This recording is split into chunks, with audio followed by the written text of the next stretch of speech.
other point of view. Okay, so I'll try and touch those 3 points which you just mentioned. But I would just like to extend a little bit which my dear friends had suggested on that.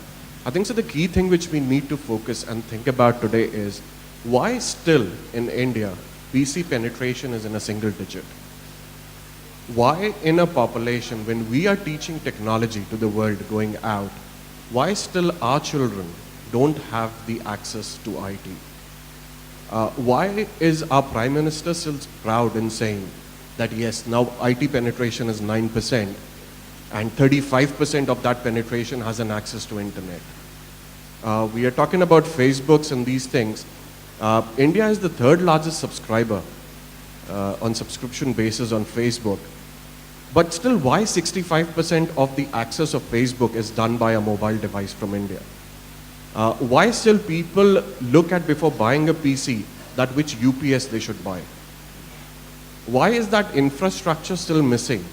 That people want to invest in a desktop sort of an environment and they still want to spend a little extra and buy a notebook because that comes with the battery backup.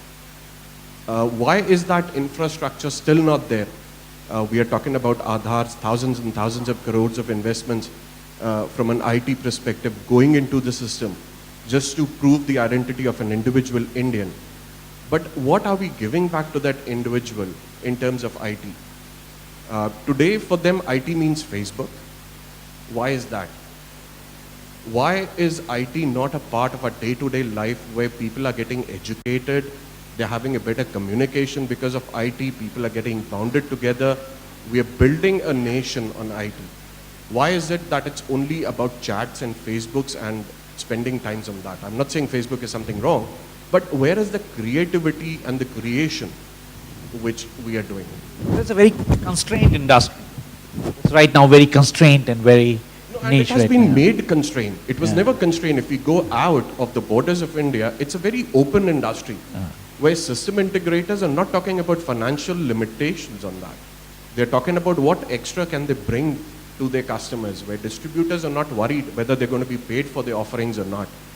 They're talking about what extra can be brought in.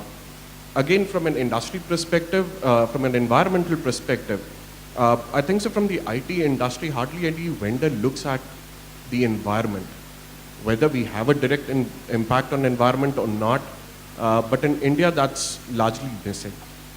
I'm not going to boast about something, but we as an organization have done a lot of efforts from a CSR perspective. On the World Environment Day, we at least initiated from the channel community that come forward, don't buy our product, it's not a sales gimmick. Come forward, give us a suggestion and we'll plant a tree in your name. We ended up planting about more than 1,000 trees on the World Environment Day. We just started on Diwali that we should educate the girl child. So it's not that we want to take away something and just create revenue for ourselves. We want to give it back. So good point. If we are making a concept on how do we build good practices for India's IT industry, one of the things is that serious, honest contribution from all the players towards what best we can do in developing community. No, exactly. Where if we I live cannot in. move my R&D center to India, at least I can give it back to the society, which is helping us grow in terms of revenue and technology. Super. Can I now have